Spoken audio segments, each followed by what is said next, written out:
नमस्कार दोस्तों, मेरा नाम है राज और आप देख रहे हैं सीएससी वीएलई कनेक्ट। आज की वीडियो में मैं आपको बताऊंगा प्रधानमंत्री फसल बीमा योजना आप कैसे अप्लाई कर सकते हैं। स्टेप बाय स्टेप प्रोसेस में आपको बताऊंगा, लेकिन उससे पहले कुछ आपको इन्फॉर्मेशन देना चाहता हूं इस सर्विस के रिगार्डिंग। इस सर्विस में कितना कमीशन मिलता है, इस सर्विस में कमीशन कम है फिर भी हम क्यों काम करें, कमीशन में मतलब कब मिलेगा, इंस्टेंट मिलेगा या फिर मंथली बेसिस पे मिलता है, और क्या क्या फ़ायदे हैं और कितने सारे कस्टमर बेस है और कौन कौन से कस्टमर्स हमें टारगेट करने हैं। मतलब बहुत सारी स्कीम्स मैं आपको बताऊँ, मतलब स्कीम के रिगार्डिंग इन्फॉर्मेशन मैं देने वाला हूँ। तो सबसे पहले बात करते हैं सर्विस क्या है। तो जैसा कि आप सभी को लगू मतलब जो पुराने वीएलई हैं उन सबको पता ही होगा, पीएमएफबीवाई प्रधानमंत्री फसल बीमा योजना वो एक ऐसा स्कीम है जिसमें अगर आप किसान का इंश्योरेंस करते हैं, अगर किसान के किसी भी तरीके से किसान का फसल डैमेज हो जाता है, किसी तरीके से ख़राब होता है, तो नुकसान पे गवर्नमेंट उस पे पैसा देती है, ठीक है। लेकिन इंश्योरेंस का जो पेमेंट होता है 100 रुपीज़ हमें मतलब किसान को पे करना होता है और हमारे वॉलेट से 70 रुपीज़ डिडक्ट होता है। तो इसका मतलब ये हुआ कि 30 रुपीज़ हमें कमीशन मिल जाता है सीएससी से, और ये कमीशन इंस्टेंटली मिलता है, ठीक है। जैसे कस्टमर हमें 100 रुपये देगा, हम उनका अप्लाई करेंगे सीएससी के थ्रू, तो वहाँ पे 70 रुपीज़ डिडक्ट होगा, मतलब 30 रुपये हमारा कमीशन हो चुका है।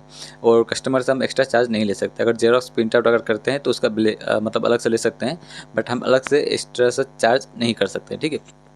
ये इलीगल है। तो बात करते हैं इसमें कस्टमर बेस क्या है। तो मेन कस्टमर बेस है किसान, और हमारे आप सभी को पता ही है कि इंडिया में कितने सारे किसान हैं। तो एक्चुअली जहाँ पे अगर खेती से रिलेटेड, किसान से रिलेटेड लोग हैं तो वहाँ पे कर सकते हैं। और सबसे बढ़िया बात यह है कि इसके पहले से हमारे पास बहुत सारे कस्टमर हैं, जैसे कि पीएम किसान। और आपके एरिया पे पीएम किसान से रिलेटेड कस्टमर्स हैं, पीएम किसान बेनिफिशरीज हैं, तो अब उनका आसानी से आप पीएमएफबीवाई कर सकते हैं बहुत ही ईजिली। और आजकल क्या है कि वो लोग खुद आपको ढूंढते हुए पीएमएफबीवाई करने के लिए आपके पास आएंगे।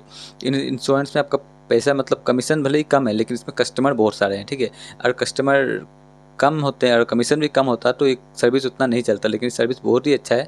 मैं आपको स्टेप बाय स्टेप प्रोसेस में बताऊंगा, मैं लाइव करके भी दिखाऊंगा। तो उससे पहले मैं अब सबको यही बताना चाहता था कि अगर आप नए वीएलई हैं तो आपको कस्टमर बेस बनाना है, तो गवर्नमेंट की जो स्कीम्स हैं उसको टारगेट कीजिए, जैसे पीएम किसान, फसल बीमा, और जितने भी गवर्नमेंट सब्सिडी रिलेटेड स्कीम्स हैं उसको टारगेट कीजिए, किसान रिलेटेड। आपको मतलब कस्टमर ज़्यादा ढूंढना है, कमीशन वगैरह हमें नहीं देखना है, क्योंकि अगर नए सीएससी है तो इस तरह से हम ग्रो कर सकते हैं, ठीक है। मैंने भी पीएम किसान के थ्रू ग्रो किया, और मैंने जितना भी मार्केट में पीएम किसान के थ्रू ही मैंने अपना मार्केट बनाया है। इसके ऊपर मैं अलग से वीडियो बनाऊंगा, मेरा जो मतलब ग्रोथ कैसे हुआ, प्रमोशन मैंने कैसे किया, मैंने कैसे ऑफिशियल से कांटेक्ट किया, वो सब पे एक बड़ी वीडियो बन सकती है। तो मैं उस पर बाद डिस्कस करूँगा। आप सबको वीडियो चाहिए अगर कैसे आप जानना चाहते हैं कैसे हम कांटेक्ट कर सकते हैं ऑफिशियल से, मतलब जो हमारे ऑफिसर्स होते हैं ब्लॉक वाइज, तो उनसे कैसे कांटेक्ट करना है, कैसे रिलेशन बनाते हैं, उसके ऊपर भी वीडियो बना दूंगा अलग से, ठीक है। तो इस वीडियो में मैं इतना बताना चाहता हूँ कि पीएम फसल बीमा योजना आप कर सकते हैं, और नए वीएलई हैं तभी इसको कर सकते हैं। कोई आईडी मैपिंग वगैरह की कोई दिक्कत नहीं होती, और बहुत ही 5 मिनट लगता है, और आपको 30 रुपीज़ कमीशन मिलता है, प्लस आपका हर एक ट्रांजेक्शन पे मतलब कमीशन मिलता है, और कस्टमर बन जाते हैं, ठीक है। ये हर साल होता है, ये नहीं कि आज इस साल करा दिए कस्टमर चला जाएगा। आज जो वीएल मतलब जो किसान करा रहे हैं आपके वहाँ पे, वो अगले साल भी आपके रिटर्न आएंगे आपके यहाँ पे इंश्योरेंस करने, उनका फिर से कीजिए, फिर से अगले साल फिर आएंगे। इस तरह के रिकरिंग कमीशन आपको मिलता रहेगा, और कस्टमर अगर आपके पास बन जाते हैं एक बार, तो आपके बाकी सर्विस भी आपके वहीं चलेंगे। तो चलिए मैं आपको दिखा देता हूँ स्क्रीन पे कि आप कैसे अप्लाई करना है, स्टेप बाय स्टेप प्रोसेस। तो सबसे पहले आप सभी को क्रोम ब्राउज़र पे CSC PMFPY सर्च कर लेना है। उसके बाद यहाँ पे देख सकते हैं सबसे टॉप पे आ जाएगा CSC लॉगिन। जैसे आप यहाँ पे क्लिक करेंगे, यहाँ पे आ जाएगा CSC कनेक्ट। तो इस पर क्लिक करने के बाद आपका जो भी CSC का क्रेडेंशियल है, लॉगिन आईडी और पासवर्ड, वो सब डाल के आपको लॉगिन कर लेना है, ठीक है। तो यहाँ पे मैं लॉगिन कर लेता हूँ। उसके बाद मैं आपको स्टेप बाय स्टेप पूरा प्रोसेस दिखा देता हूँ कैसे आपको अप्लाई करना है। तो यहाँ पे अपना कैप्चर फिलअप करके साइन इन कर देना है, फिर ये आपको रिडायरेक्ट कर देगा सेम PMFBY पोर्टल पे। तो वो देख सकते हैं यहाँ पे PMFBY का पोर्टल खुल चुका है, और यहाँ पे आपको एप्लीकेशन पे आ जाना है। एप्लीकेशन पे आने के बाद कुछ ऐसा इंटरफेस आएगा, आपको यहाँ पे स्टेट सेलेक्ट कर लेना है, और यहाँ पे किस सीज़न का आप अप्लाई करना चाहते हैं, एप्लीकेशन देखना चाहते हैं वो। तो यहाँ पे मैं स्टेट सेलेक्ट कर देता हूँ अपना असम। उसके बाद यहाँ पे 2025 का खरीफ सीजन का प्रधानमंत्री फसल बीमा योजना, तो यहाँ पे सिलेक्ट करके आपको यहाँ पे सबमिट कर देता हूँ। आपका जो स्टेट होगा उस हिसाब से सिलेक्ट कीजिए। फिर यहाँ पे आप एप्लीकेशन फॉर्म, तो यहाँ पे फिलअप करने के लिए एप्लीकेशन फॉर्म पे क्लिक कर देंगे। फिर नीचे आएंगे तो यहाँ पे ऑप्शन है सर्च बैंक, ठीक है, बाय आईएफएससी या फिर नो। तो यहाँ पे आप आईएफएससी कोड दे के बैंक अकाउंट सिलेक्ट कर सकते, सर्च कर सकते हैं। तो मैं यहाँ पे IFSC कोड डाल कर चेक करता हूँ। किसी भी बैंक का यहाँ पे IFSC कोड डालेंगे, उसके बाद वेरीफाई करेंगे। वेरीफाई करते ही ऑटोमेटिकली वो बैंक का नाम और एड्रेस वगैरह जो भी है ऑटोमेटिक डिटेल यहाँ पे फैच हो जाएगा, ठीक है। उसके बाद हमें खुद से अपना जो बैंक अकाउंट का लॉगिन मतलब अकाउंट नंबर है वो यहाँ पे फिलअप करना होगा। तो मैं यहाँ पे कर लेता हूँ PNB का जो मेरा बैंक अकाउंट है कस्टमर का। तो यहाँ पे डालते ही यहाँ पे देख सकते हैं ऑटोमेटिक बैंक सिलेक्ट हो गया है, जो स्टेट डिस्ट्रिक्ट सबका नाम आ गया। तो यहाँ पे अकाउंट नंबर डाल देता हूँ। अकाउंट नंबर डालने के बाद आपको यहाँ पे चेक कर लेना सब कुछ डिटेल सही है कि नहीं, क्योंकि अकाउंट नंबर बहुत ज़रूरी है। तो 2-3 बार चेक कर लीजिएगा सबसे सही से। तो मैं यहाँ पे अच्छे से धीरे धीरे करके अकाउंट नंबर डाल लेता हूँ फटाफट से। तो अकाउंट नंबर डालने के बाद आपको यहाँ पे नीचे आ जाना है। फिर नीचे आपको शो होगा बैंक अकाउंट का जो नेम, आधार कार्ड का नेम, वो सब डालना है, ठीक है। आपको बैंक में जो नाम है, आधार कार्ड पे जो नाम है, वो सब यहाँ पे फिलअप करना है। तो मैंने यहाँ पे फिलअप कर लिया। उसके बाद यहाँ पे देखिए UID है, यहाँ पे जैसे ही वेरीफाई करेंगे ये ऑटोमेटिक वेरीफाई हो जाएगा। फिर यहाँ पे केयर ऑफ का नाम और यहाँ पे जो मतलब डिटेल्स है वो सब फिलअप कर लेना है। फिर यहाँ पे मोबाइल नंबर डालना है। मोबाइल नंबर डालने के बाद आपको यहाँ पे एक OTP जाएगा, ठीक है। तो उससे पहले मैं बाकी डिटेल सब फिलअप कर लेता हूँ, जैसे एज वगैरह देख सकते हैं मैंने फिलअप कर दिया, OBC कास्ट जो भी है। उसके बाद मैंने OTP भेज दिया, देख सकते हैं कस्टमर के फ़ोन पे। कभी कभी इस साइट में थोड़ा प्रॉब्लम होता है, कभी OTP वगैरह नहीं आ सकता है, कभी कभी आधार सर्विस नॉट वर्किंग ऐसा कुछ एरर भी आ जाता है जब हैवी ट्रैफिक होता है। तो आप लोग थोड़ी देर बाद में ट्राई कीजिएगा, हो जाता है। तो मैंने यहाँ पे कस्टमर के फ़ोन पे OTP भेज दिया और थोड़ी देर वेट करते हैं।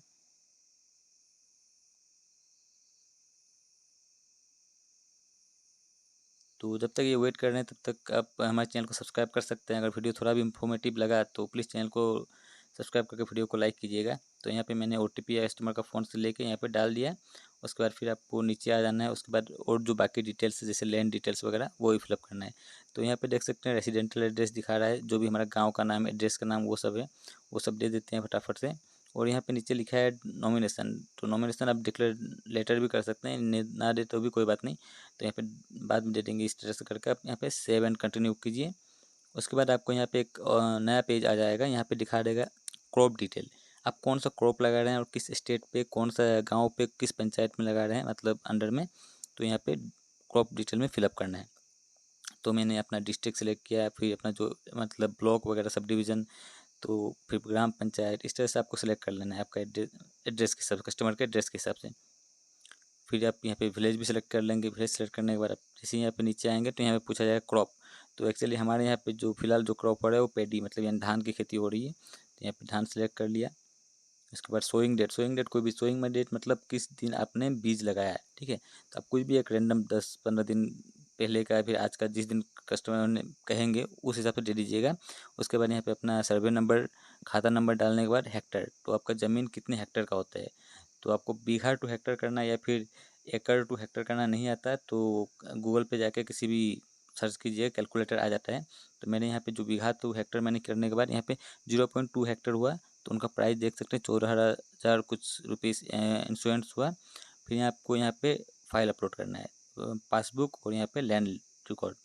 तो आप पहले से आप स्कैन करके रखिएगा अपने कंप्यूटर पे। मैंने यहाँ पे पहले से स्कैन करके रखा है, यहाँ पे अपलोड कर दिया मैंने पासबुक। और फिर यहाँ पे देना है लैंड रिकॉर्ड। मैंने फटाफट से लैंड रिकॉर्ड भी अपलोड कर दिया।